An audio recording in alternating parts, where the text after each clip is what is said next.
povo do segundo ano. E para fechar a série de vídeos sobre o realismo e naturalismo, a gente vai fechar com os autores realistas e naturalistas. Já falamos dos autores realistas e naturalistas de destaque no plano internacional, né, no aspecto europeu, né, na Europa.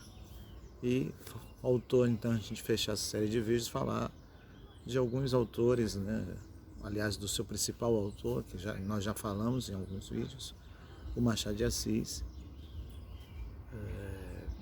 e o Aloysio Azevedo, né, Aloysio Azevedo, que é um importante nome do naturalismo brasileiro. Evidentemente existem outros nomes, mas vamos nos ater a esses dois nomes e que nós já falamos nas aulas e nas videoaulas. O Machado de Assis eu quero destacar hoje, não Memórias Póstumas Brás Cubas, porque nós já falamos um pouco nas nossas aulas, a narrativa em que o autor é um autor defunto, né, o defunto autor, e nós falamos da questão da narrativa, seu principal destaque do estilo machadiano, a inovação no âmbito da ficção, a quebra da narrativa linear, ou seja, uma narrativa não linear, em que o Machado ele conta a sua história, né? Conta a história de Brás Cubas a partir da sua própria morte, né? Contando toda a sua história de vida, né? Da infância,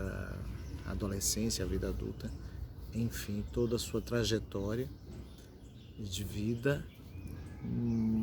Mas o destaque do romance é justamente essa quebra, né? É o estilo machadiano, do qual nós já falamos também em um dos nossos vídeos, e a questão dessa quebra da narrativa.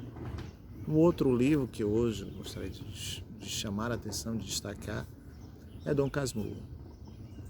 O Machado de Assis ele é um autor extremamente importante, além da sua fase realista, ele tem uma fase romântica.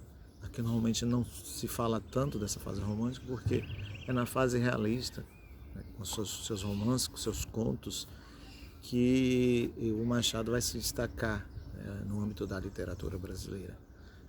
Ainda que as obras românticas também tenham um papel importante no cenário, né, da literatura, mas o seu estilo ácido, crítico, seu estilo inovador, o uso da digressão, da própria metalinguagem, vão aparecer justamente nas obras de cunho realistas. Sobretudo a questão da temática, né, da traição, que é uma temática recorrente, nós já vimos isso, no realismo. Então, a ideia da traição, ela aparece justamente na obra de Dom Casmurro.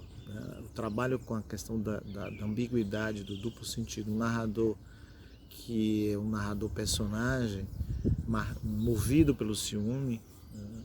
o Casmurro, né? Que significa fechado, ensimismado, essa ideia, né? Na verdade, dessa história de amor, de conflito, em que há uma espécie de, teoricamente, um triângulo amoroso, mas que um campo, né, da imaginação do narrador, que é o próprio personagem, e toda essa história ela se desenvolve, né, a partir dessa perspectiva e da grande tese ou da grande brincadeira do Machado. Afinal, Capitu, né, uma das personagens centrais da narrativa de Dom Casmurro, traiu ou não traiu o Bento, né? Eu não vou contar a história, porque meu desejo é que vocês possam ler e conhecer um pouquinho da obra de Dom Casmurro, que foi adaptado inclusive para o cinema, tem um filme chamado Dom, foi adaptado para a linguagem das histórias em quadrinhos, que também é interessante que vocês possam acessar, possam buscar, entender um pouquinho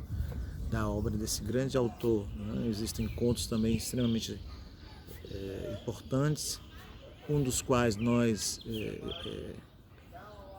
destacamos para que vocês fizessem uma atividade, que é justamente o Apólogo. Existem outras obras, outros contos também importantes, como a Cartomante, que é um conto também em que a trama narrativa se centra sobre a questão da traição, sobretudo a traição feminina. Do ponto de vista do naturalismo, para a gente fechar esse ciclo, a obra que se destaca, da qual também nós falamos em aula, é o Curtiço. O Curtiço é uma obra que se destaca porque no Curtiço nós vamos encontrar as principais teses naturalistas. A tese de que o homem é produto do meio das relações sociais, como nós já destacamos, a análise do comportamento dos personagens que pertencem a uma classe social marginalizada, a configuração de uma narrativa em que os tipos aparecem, como o malandro, como a prostituta, a ambição humana, né, os instintos naturais entrando, né, se destacando no comportamento da maioria dos personagens ali presentes no Curtiço. Nós já vimos e já comentamos em uma das nossas aulas. Enfim, o Aloysio Azevedo é um autor extremamente importante. É claro que ele não só produziu Curtiço, outras obras também, o Mulato também, importante obra de questionamento do preconceito, do racismo, e outras obras importantes do naturalismo, mas que aqui nós não vamos destacar. Né? Nós já falamos algumas dessas obras em aula e, portanto, a gente não vai se repetir. Então, minha gente, para fechar, é isso, esse ciclo, né, de autores e de obras e de características, enfim, essa produção realista naturalista do século XIX. E no próximo vídeo nós vamos então falar sobre a estética parnasiana, uma estética também que aparece na segunda metade do século XIX na poesia. Tá? Então espero que todos fiquem bem e que Deus abençoe a todos, e a gente se vê, se Deus quiser, no próximo vídeo. Um forte abraço.